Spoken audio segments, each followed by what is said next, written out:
Hello there. So you remember what I told you when Gabon had a coup is that neighboring countries like Congo Brazzaville were very alert because they were expecting that what happened in Gabon could motivate their own soldiers to try the same thing in their countries. So the president of Congo Brazzaville and the neighboring Cameroon and even Equatorial Guinea reshuffled the top military leadership. So basically they fired some generals that maybe they suspect could get some ideas. And the reason I'm making this video is because there have been talks of a coup taking place in Congo Brazzaville last night. Even right now, if you go to Twitter, you go to several social media, even TikTok, there's a lot of talk about a possible coup d'etat in Congo Brazzaville.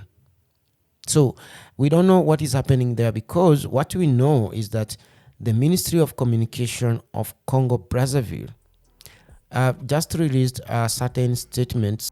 This statement was in French, but thanks to Google Translate, this is what it said. It said that fanciful information suggests serious events that are underway in Brazzaville. The government denies this fake news. We reassure public opinion about the calm that reigns and invite people to calmly go about their activities. That is a statement from the Minister of Communication of Brazzaville. His name is, as you can see, Thierry Mongara.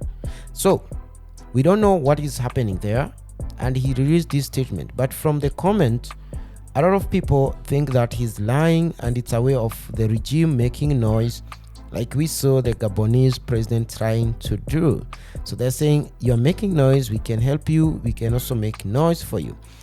And it say that internet in Congo Brazzaville is at the moment turned off or cut off, right? So there is no internet communication, and GSM mobile communication is also turned off.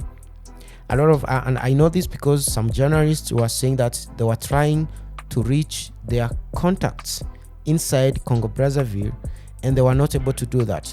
One journalist said that he managed to talk to a person inside Congo Brazzaville using a satellite phone. So the only way you can communicate with they can communicate with the outside world is using the satellite phone. That is what is happening in Congo Brazzaville.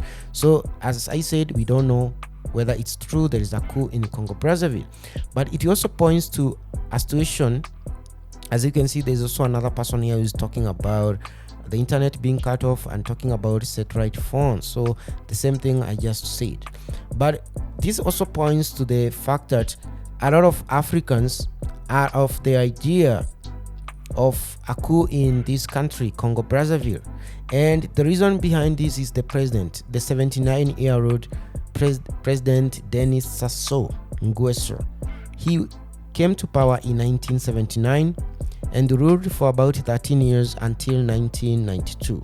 Then he took a break from politics when Congo Brazzaville started these democratic elections and different multi-party politics. He managed to return back in 1997 and he has been a president ever since. So that is 13 plus 26, about 39 years in power. And he thinks that an extra 5 or 10 years will allow him to make Congo a developed country. And speaking of Congo, this is one of the richest countries in Africa. It has everything. It has manganese, it has timber, it has tin, it has lithium, just like its neighboring Gabon, its neighboring Equatorial Guinea, its neighboring Congo Kinshasa or the DRC. And they also got oil, a lot of it. And this oil is being extracted by French energy giants Total and others. And the other thing Congo Brazzaville has is a very tiny population. They are said to have about 2.8 million people. You can check that up. And when you look at the other side of the river, because they are separated from the other Congo using the river in between called Congo River, or Zaire River or Congo River. That's where they get their names, by the way. The Congo River. The other side is where you find the city of Kinshasa, with a population of between 14 to 19 million people, depending on who you ask. So Congo Brazzaville as a whole country has a population which is a fraction of the capital city of the neighboring country. But that is a story for another day. So in Congo Brazzaville, you find the streets are full of potholes everywhere, and the schools don't seem to work. A lot of kids in Congo Brazzaville do not attend schools no more in the school days, and they have all this oil. And the problem definitely is this leader. He has been in power for 39 years. A lot of adult people in that country were born when he was the president of that country. So that's why a lot of people are praying that he gets removed from power. And the fact that he came to power through another coup in 1979. He was a military leader.